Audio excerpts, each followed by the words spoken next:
Good afternoon. I put forth the proposition that games are as powerful for organizing knowledge work as the assembly line is for organizing industrial work. And these days, more and more, it's all about knowledge work, as in know your customers, know what they want, and know how to get it to them. The assembly line takes work and breaks it down into a set of repeatable steps and then repeats it over and over without change, and that is very effective in predictable and stable environments. But what about unpredictable and unstable environments?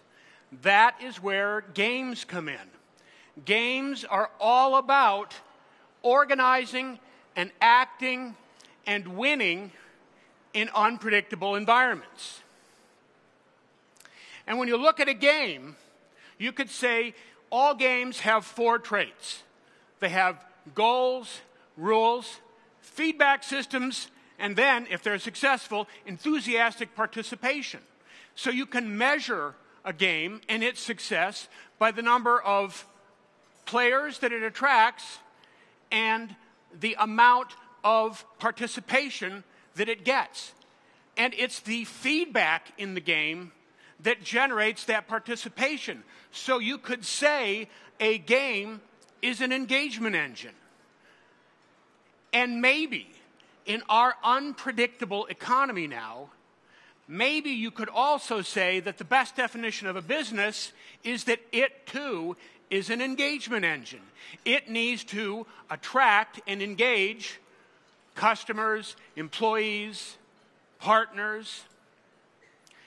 And when you think about it, all of the things that we have been taught about business, maybe we should think again.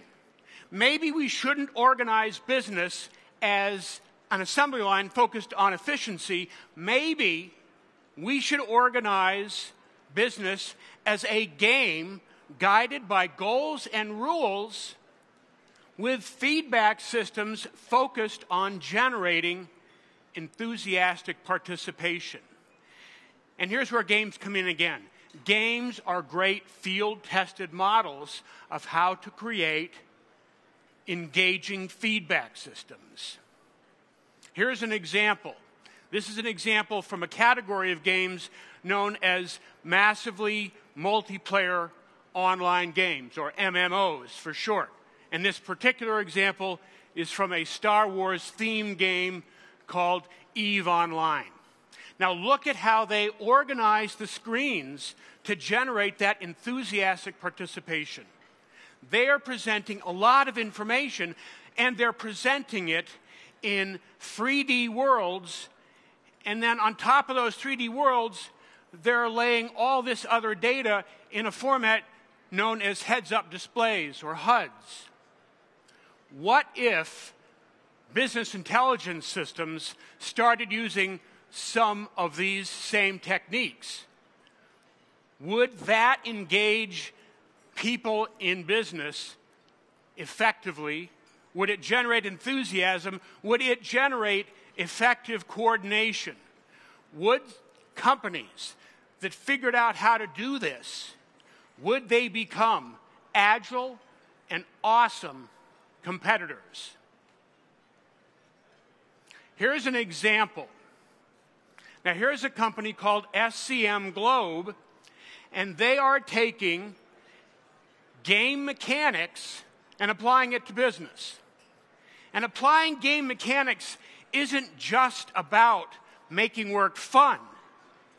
It's about providing a framework and providing the feedback for people to start collaborating and coordinating and achieving common goals. In this case, SCM Globe is aiming at companies and people that work together in supply chains.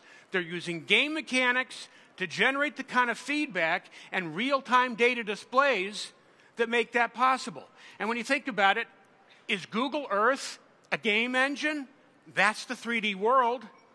And then they create the logic to collect the data and display it in the heads-up displays.